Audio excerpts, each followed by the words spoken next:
What began as a routine promotional interview quickly escalated into one of television's most explosive confrontations. When Denzel Washington walked off the Late Show with Stephen Colbert after the host blindsided him with pointed questions about his faith and politics, leaving audiences stunned and social media in chaos, the Ed Sullivan Theater was alive with its usual pre-show excitement. As fans filled their seats, expecting another light-hearted celebrity conversation, Denzel was there to promote his latest directorial project, a moving drama centered on redemption and second chances. The film was already drawing critical acclaim and early Oscar buzz, making this appearance an essential stop on his media tour. But behind the scenes, tension simmered. Insiders later revealed that Colbert's writing team had prepared a series of gotcha questions aimed at cornering Washington over his openly Christian beliefs and socially conservative viewpoints. According to reports, Colbert, emboldened by the leanings of his audience, had told producers he wanted to challenge the narrative that Denzel had been presenting in other interviews. When the familiar opening theme played and Colbert delivered his usual monologue, nothing seemed out of place. The audience laughed, clapped, and cheered in all the right moments. No one could have guessed what was coming. Backstage, however, Washington's publicist was already uneasy. She'd overheard snippets of Colbert's rehearsal and didn't like the direction. When Denzel was finally introduced, the crowd erupted in applause. He walked out with his trademark poise and warmth, smiling as he shook the host's hand and settled into the guest chair. The first few minutes went smoothly, friendly banter about the film, jokes about his intense work ethic, and the easy rhythm of two professionals at ease. Then came the pivot. So, Denzel Colbert began, leaning back with a smile that didn't quite reach his eyes. This new film deals with forgiveness and redemption. Given your faith background, I'm curious, how did your personal beliefs influence your approach to the story? Denzel nodded thoughtfully. Well, Stephen, I think faith, whatever form it takes, gives us a framework for understanding forgiveness. My character's made serious mistakes, but he's trying to find his way back to who he was before life hardened him. The audience responded warmly. It was a measured, insightful answer, the kind they expected from him. But Colbert wasn't done. Right, he said, shifting in his seat. But let's dig a little deeper. You've been very open about your Christian faith, and I respect that. But don't you think there's some irony in Hollywood? Place built on make-believe when actors start lecturing audiences about morality.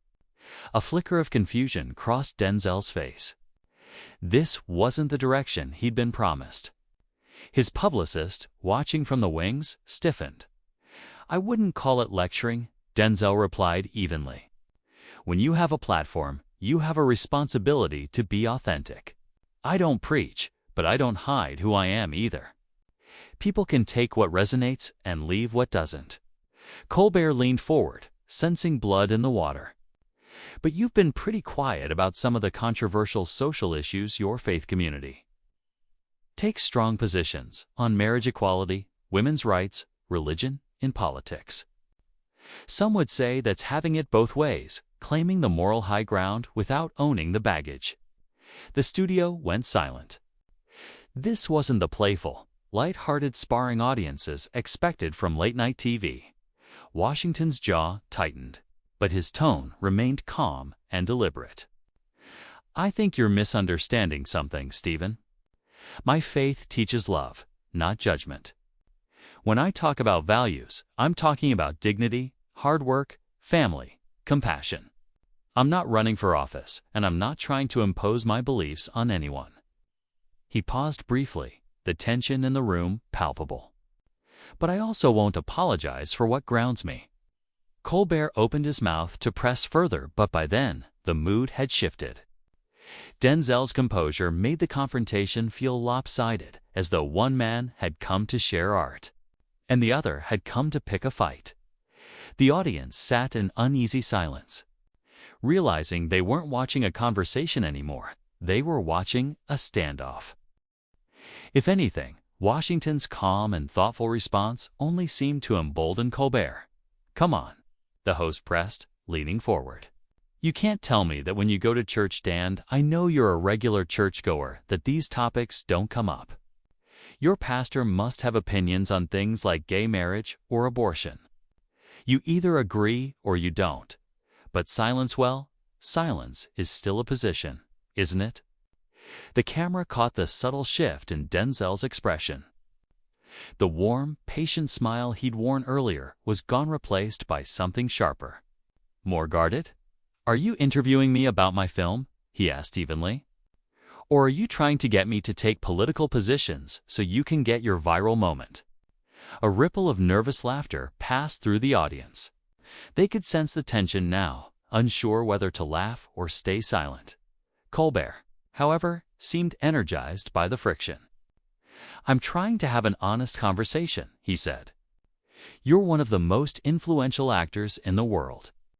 When you talk about faith and values, when you make movies about redemption, don't you think audiences deserve to know where you stand on the issues that actually matter?" Denzel's jaw tightened. His hands gripped the arms of his chair. "The issues that matter to who?" he asked. "To you? To your audience? Or to the millions of people who just want to watch a good movie and maybe walk away feeling like the world isn't completely broken?" "To everyone," Colbert shot back. "We're living in unprecedented times. Democracy's under attack. Women's rights are being rolled back. LGBTQ+ Americans are facing new discrimination. When someone with your platform stays silent while claiming moral authority through faith raises questions." The tension in the studio was now thick enough to cut. Denzel's publicist stood just off stage, phone in hand, ready to intervene. In the control booth, producers exchanged uneasy looks. "Moral authority?" Denzel repeated, his voice rising for the first time. "I've never claimed moral authority over anyone. I share my experiences. I talk about what's helped me through hard times. And I make films that mean something. But you," he gestured toward Colbert, "you're trying to force me into political boxes so you can what? Score points with your audience. Get a clip that trends on social media." Colbert's polished late-night composure began to slip. "I'm trying to hold you accountable," he said sharply. "You talk about values, but when you won't take a stand on the biggest moral issues of our time, what message does that send?" "The message it sends," Denzel replied, his voice low but edged with steel, "is that maybe a person's relationship with God and their sense of right and wrong don't have to fit into your political categories. Maybe some of us believe treating people with respect and dignity is more important than checking ideological boxes to make a late-night host happy." Scattered applause broke out in the audience, some loud, some hesitant. Others sat frozen, uncomfortable with the rawness of what they were witnessing. Colbert's face flushed red. "So you're saying staying neutral on civil rights is treating people with respect?" That was the breaking point. Denzel stood abruptly, his calm finally giving way. "I'm saying ambushing. A guest who came here in good faith to talk about his work, trying to corner them into political statements they never agreed to discuss, then lecturing them about moral responsibility is not treating people with respect." The audience gasped. The energy in the studio shifted from tense to electric. This was no longer an interview, it was an all-out confrontation. Colbert, realizing he had gone too far but too proud to back down, leaned forward. "Sit down, Denzel. We're having a conversation here. This right here's exactly what I'm talking about. When pressed on real issues, you deflect. You make it about me instead of the substance." But Washington didn't move. Standing tall, his full 6-foot frame towered over the desk, commanding every inch of the stage. "The substance," he said firmly, "is that you invited me here under false pretenses. Your team told mine this was about the film. Instead, you're trying to turn me into your political punching bag." The host's tone hardened, taking on a sharp edge of condescension that sent a chill through the room. "Oh, come on," Colbert scoffed. "You're a public figure worth hundreds of millions. You can handle a few tough questions. Let your faith only works when everyone's being nice to you." The jab landed. Washington's eyes flashed dangerous now, unamused. "My faith," he said slowly. "You want to talk about my faith, Stephen? My faith taught me to turn the other cheek. But it also taught me not to cast pearls before swine." The words hit like a physical blow. Colbert's face drained from red to pale white, his jaw dropping open. The audience didn't know whether to gasp or applaud. Some did both. "Did you just call me a swine on my own show?" Colbert's voice trembled slightly as he gripped his note cards, knuckles whitening. Washington's tone stayed even, but his words cut deep. "I call it like I see it. You're sitting behind that desk trying to tear down a man's character for the sake of entertainment. What would you call that?" Chaos erupted in the control room. The executive producer waved frantically for a cut to commercial, but Colbert refused, waving him off. His pride was wounded, his judgment clouded by anger. "I'd call it journalism," Colbert snapped. "I'd call it holding powerful people accountable. You walk around Hollywood playing the moral authority, making movies about redemption, while staying silent on the issues that actually affect people's lives. That's not faith, Denzel, that's cowardice dressed up as wisdom." The word hung in the air like a toxin. Washington stepped closer to the desk, his presence dominating the stage. "Cowardice," he repeated quietly. "Let me tell you what cowardice is, Stephen. Cowardice is hiding behind jokes when you want to attack someone. Cowardice is ambushing guests who can't fight back on equal footing. Cowardice," he gestured around them, "is exactly what you're doing right now." The air in the studio thickened. Several audience members shifted uncomfortably. Some even stood, uncertain whether to stay. The easy rhythm of late-night TV had completely unraveled. Colbert stood, trying to match Washington's intensity, but next to him, he looked smaller. "I'm not hiding behind anything," he said, voice rising. "I'm asking direct questions about your beliefs and your responsibility as a public figure. If you can't handle that, maybe you shouldn't be doing interviews. Maybe I shouldn't." Washington replied, his tone dangerously calm. "Maybe I should stick to sitting down with professionals who understand the difference between an interview and an interrogation." Colbert's control snapped. "Professional," he barked. "You think dodging every important question while pretending to have moral superiority is professional? You think using your faith as a shield to avoid taking real stands is professional?" Washington's response was ice cold. "I think treating a guest with basic human decency is professional. I think honoring the agreement your staff made about what this interview would cover is professional. What you're doing isn't journalism. Stephen needs a hit job with better lighting." The accusation hit hard. Colbert's composure cracked, revealing raw irritation underneath. "A hit job? You came on my show. Nobody forced you. If you can't handle real questions about real issues, maybe you should stick to puff pieces on Entertainment Tonight." Washington stepped back, not in retreat, but in disgust. "Real questions? That's what you call this? You've spent 15 minutes trying to corner me into political statements that have nothing to do with why I'm here. You've questioned my faith, my integrity, and my character, all while pretending you're some crusading journalist." Colbert was unraveling now, his voice shaking with anger. "I'm not pretending anything. I'm trying to get honest answers from someone who's made a career out of playing both sides. You want the respect that comes with being a moral voice, but you don't want the responsibility of taking a stand." The studio fell silent, save for the faint hum of cameras and the sound of two men breathing heavily across a chasm of pride. Washington.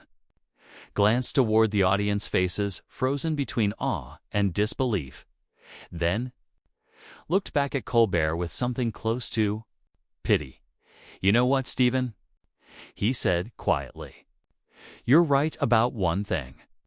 I do want respect. But the difference between us is that I try to earn it through my work, through how I treat people, through the example I set. You seem to think you can demand it while tearing others down." Colbert's voice was shaking now, all traces of professionalism gone. "Don't you dare lecture me about respect," he snapped. "You've been condescending since you walked out here acting like you're above it all, like you're too good for real questions." Washington shook his head slowly. "The only thing I'm too good for is this," he said evenly. "This ambush. This performance. This attempt to turn a genuine conversation into your brand of political theater. I came here to talk about a film that means something to me and, instead, you've turned it into whatever this is." The host's composure was slipping fast, his responses growing erratic and defensive. "This is accountability," he barked. "This is what happens when you try to have it both ways. You can't claim to be a moral leader while staying silent on every issue that matters." "Moral leader?" Washington repeated, his tone heavy with disbelief and fatigue. "I never claimed to be anybody's leader. I'm an actor and a director who happens to have faith. But that's not enough for you, is it? You've decided I either have to be your perfect political puppeteer, your villain. Well, I'm neither." The confrontation had reached a breaking point. Both men's voices echoed through the stunned studio, the air charged with tension. Colbert, realizing he was losing control of his own stage, tried one last desperate maneuver. "Fine," he said sharply. "Walk away. Prove my point. Show everyone what happens when someone with real questions corners you. Go run back to your safe spaces and your softball interviews." Washington paused, one hand resting on the back of his chair. For a heartbeat, it looked as though he might fire back. Instead, he straightened his jacket, turned toward the audience, and then looked directly into the camera. "You know what?" he said quietly. "You're absolutely right, Stephen. I am going to walk away not because I can't handle tough questions, but because I respect myself too much to be part of this circus any longer." His voice was calm, steady, and somehow more devastating than a shout could ever be. The camera operator, unsure what to do, kept filming as Washington addressed the viewers at home. "To everyone watching tonight who tuned in hoping to hear about a film that explores forgiveness and redemption," he said, "I'm sorry you had to see this instead. The movie opens this Friday. I hope you'll judge it on its own merits." Colbert, realizing he was being completely outclassed, tried to interrupt. "Oh, so now you're going to use my show to promote your movie after calling me a swine?" Washington turned back to him, his stare cutting through the air. "I'm going to do what professionals do, Stephen. I'm going to honor my commitment to the people who worked hard on that film, even if you couldn't honor yours to conduct a respectful interview." Colbert's voice cracked with a mix of frustration and embarrassment. "Respectful. You've been smug and self-righteous from the moment you sat down acting, like you're too pure for politics while the rest of us have to live in the real world." Washington's composure finally cracked. His voice rose, controlled but burning with emotion. "The real world," he repeated. "The real world is where I grew up poor in Mount Vernon. The real world is where I learned that a man's word means something. The real world is where people treat each other with dignity, even when they disagree." This, he gestured around the studio. "This isn't the real world, Stephen. This is whatever alternate reality you've built, where ambushing guests passes for courage." The audience was dead silent, now some visibly uncomfortable, others transfixed. They were witnessing something unprecedented, a total breakdown of the unspoken contract that governs late-night television. Colbert, sensing he was losing the room completely, made one final, bitter attempt to save face. Fine. Leave. But don't expect to come crawling back when you need publicity for your next movie. And don't fool yourself into thinking you're some kind of hero for walking away from hard questions. Washington stopped just short of the exit and turned back slowly. The sadness in his eyes softened the steel in his voice. "Hero?" he said quietly. "I'm not trying to be a hero, Stephen. I'm just trying to be a man, something you might want to try sometime." The insult struck with surgical precision. Colbert's face contorted through shock, rage, and humiliation before settling on something ugly and desperate. "Get out. Just get out of my studio. Security." But Washington was already walking, his dignity unshaken despite the chaos erupting around him at the edge of the stage. He paused and turned back one last time, addressing the audience directly. "Ladies and gentlemen, I want you to know this is not what I came here for tonight. I came to share something I'm proud of with people who might enjoy it. Instead, you've witnessed what happens when television forgets its basic responsibility to treat people with respect." Colbert, now standing behind his desk, flushed and shaking, shouted, "Don't you dare lecture my audience. They came for honest conversation, not your sanctimonious. They came here to be entertained." Washington interrupted, his voice cutting through the tension like a blade. "And instead, they got to watch you tear down a guest for sport. I hope it was worth it." With that, he walked off the stage, leaving the studio in stunned chaos. The audience didn't know whether to applaud or remain silent. Most chose the latter. Colbert stood alone, the full weight of the moment sinking in. Producers frantically signaled from the control booth, but he seemed frozen, unable to process the collapse of his own show. Finally, after what felt like an eternity, he addressed the audience with a voice stripped of its usual confidence. "Well, that was unexpected. When we come back, we'll have our musical guest." But the damage was done. Studio audience members, many of whom had waited months for tickets, began filing out during the commercial break. They had come for entertainment and left feeling they had witnessed something ugly and uncomfortable. Backstage, Washington's team awaited with coats and phones already buzzing with calls from reporters and publicists. His longtime agent approached, concern etched across her face. "Denzel, I'm so sorry about that. We had no idea he was planning." "It's not my fault," Washington said simply, slipping on his coat with the same quiet dignity he had maintained throughout the ordeal. "Some people show you who they really are when the cameras are rolling. Tonight, we all learned something about Stephen Colbert." Meanwhile, Colbert was in full meltdown behind the scenes. How did this happen? He demanded of his producers. How did we let him turn this around on me? He's the one who refused to answer simple questions. The executive producer, a seasoned veteran, shook her head grimly. "Stephen, I've been in this business 30 years. I've never seen anything like that. You completely lost control of the interview. I lost control. He stormed off after you called him a coward and questioned his faith for 15 straight minutes," she shot back. "This is going to be a nightmare to clean up." When the show returned from commercial, Colbert tried to salvage what remained, but his usual charm and wit had deserted him. His monologue fell flat. His interactions with the musical guest were awkward and stilted. The energy in the studio never recovered by the end of the night. Clips of the confrontation were spreading across social media. The hashtag Denzel walks out began trending within hours. With millions sharing reactions to the unprecedented television moment, the next morning brought a reckoning Colbert had not anticipated. Ratings plummeted. Advertisers raised concerns. Public opinion turned sharply against him. Think pieces appeared in major publications questioning his conduct and professionalism. Washington, in contrast, maintained the same composure he had on stage.